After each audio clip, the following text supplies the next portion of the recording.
सुंदर कौन है? सीमा 5वीं कक्षा में पढ़ती थी। पढ़ने लिखने में बहुत कमज़ोर थी। बस उसकी एक ही विशेषता थी कि वह देखने में सुंदर थी, इसलिए सब उसकी सुंदरता की तारीफ करते थे। सीमा को इस बात का घमंड हो गया और वह ऐसी लड़कियों से नफरत करने लगी जो सुंदरता में कुछ कम थी। उसे सबसे अधिक वंदना से नफरत थी, क्योंकि उसका रंग कुछ काला था।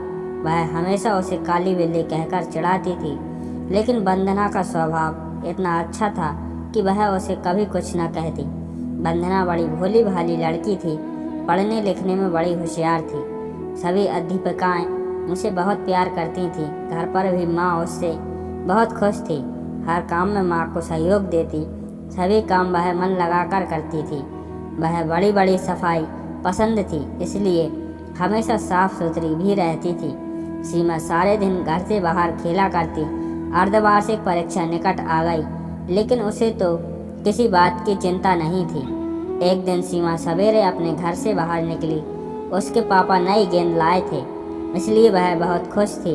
वह सीधी अपनी एक सहेली दिव्या के घर गई। दिव्या उस समय अपने घर की सफाई करने में मदद कर रही थी। सीमा को देखते ही वह बोली, आओ सीमा। दिव्या, चलो बाहर खेलने के लिए चलते हैं। नहीं सीमा, मुझे तो अभी बहुत काम करना है। फिर सवेरे सवेरे पढ़ने का समय होता है।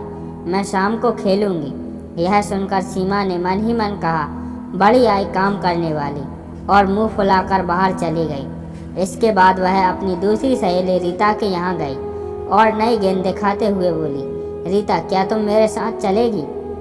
नहीं, मैं तुम्हारे साथ अभी नहीं जा सकती। मुझे अभी पढ़ाई करनी है, घर का काम करना है। यह सुनकर वह चुपचाप बिना कुछ कहे गुस्से से बाहर चली गई। इसके बाद वह अपनी कई सहेलियों के घर गई, पर सभी पढ़ाई कर रही थी। किसी को खेलने की फुर्सत नहीं थी। सीमा सोचने लगी, इन सब को क्या हो गया है? इन्हें तो बस घर का काम करना और पुस्तकें पढ़ना ही पसंद है।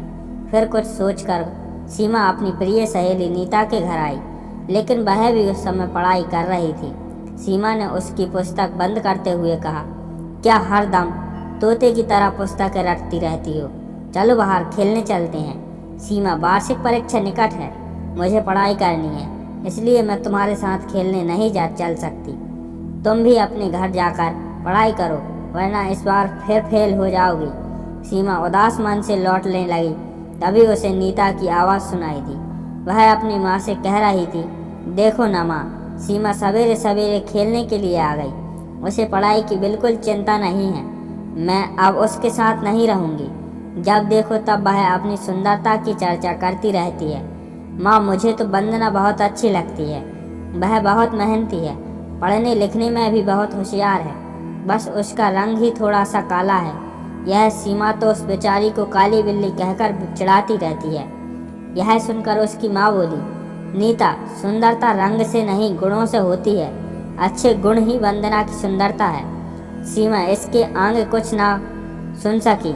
वह चुपचाप अपने घर की ओर जा ही रही थी, लेकिन तभी रास्ते में केले के छिलके पर उसका पैर पड़ गया और वह फिसल गई। वंदना अपने घर के बाहर खड़ी थी। उसने सीमा को गिरते देखा तो तुरंत दोनों हाथ पकड़कर उसे बड़े प्यार से उठाया। यह देखकर सीमा की आंखें भर आईं। वह मन ही मन सोच रही थी कि वह वंदना से कितनी नफरत करती है, लेकिन वंदना के मन में उसके लिए कितना प्यार है।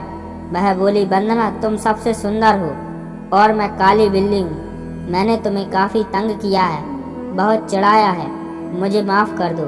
अरे भला सहेली से माफ़ी मांगी जाती है? सचमुच सीमा ने अपनी सुंदरता पर घमंड करना और वंदना को चिढ़ाना छोड़ दिया।